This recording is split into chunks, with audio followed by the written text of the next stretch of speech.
Welcome back to my series where I'm trying to get 1 million Robux no matter how long it takes. In the first episode I tried to make a game and it failed, but for episode 2 I have a completely different plan. Instead of trying to make something huge and complicated, I'm going to make a much simpler game. But before I could do any of that, I needed to find a really good idea. I spent hours scrolling through the depths of Roblox, looking at games almost nobody knows about. That's when I found this one game. It only has about 200,000 visits, but it has around 100 people playing it right now.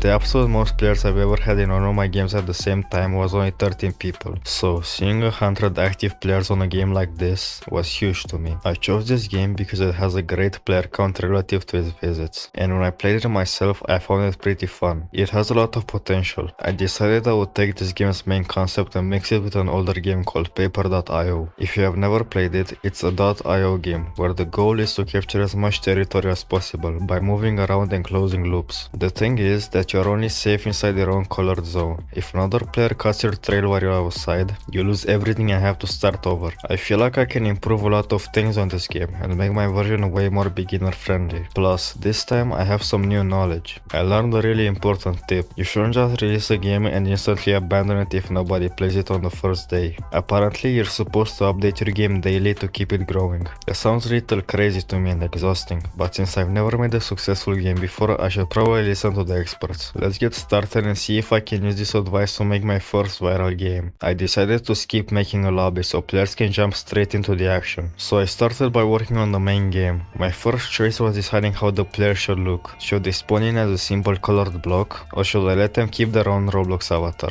I decided to go with avatars because it makes the game feel more personal. Then I made it so you spawn in a random part of the map with a circle of color around you, just like in Paper.io. Next, I had to choose how the movement will work. Should players fill the map with a smooth curve that follows them around like in Paper.io, or should they color in a grid of cubes like the Roblox game I found? A smooth curve is way harder to code, so to save time in my brain, I decided to go with the cubes, but as it turns out, even taking the easier route couldn't save the game from lagging and bugs. Despite the lag, I had to start monetizing the game. I began by designing the UI for the shops and adding essential stuff like sound effects and some visual effects. The small details didn't really make a difference, but small things add up. Here's the difference between the silent version and the one with sounds.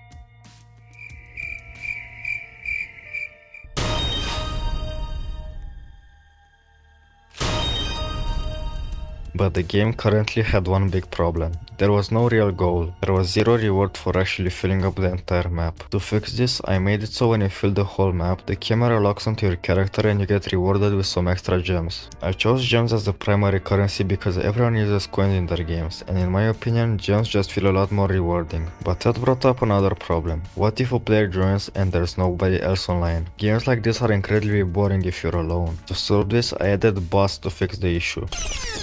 To solve this, I added bots to fix that issue. I hope that the bots will keep the players engaged for longer, which boosts the game session times, which tells the Roblox algorithm that people like the game and recommends the game to more players. I also filled the game with a ton of game passes to maximize monetization. With all of this stuff, there's no way this game won't go viral, right? So the game was finally ready. It was time to test it with my friend. I was so excited to jump in and see how fun it actually was. I was sure we were going to have a lot of fun. What could possibly go wrong? This looks like some slope. My game? Yeah. Kinda is. But it's okay. It's a Bro, roast. get these bots out of here. No, what the fuck? There's already a boogie. Oh, never mind. This is actually sick. No! It's ping based. I look at the rejoin. Next summer event release Gemacabo. What? That's actual boogie. Hello? What? I have no trail. Dude. It literally happened to me, bro. I don't know.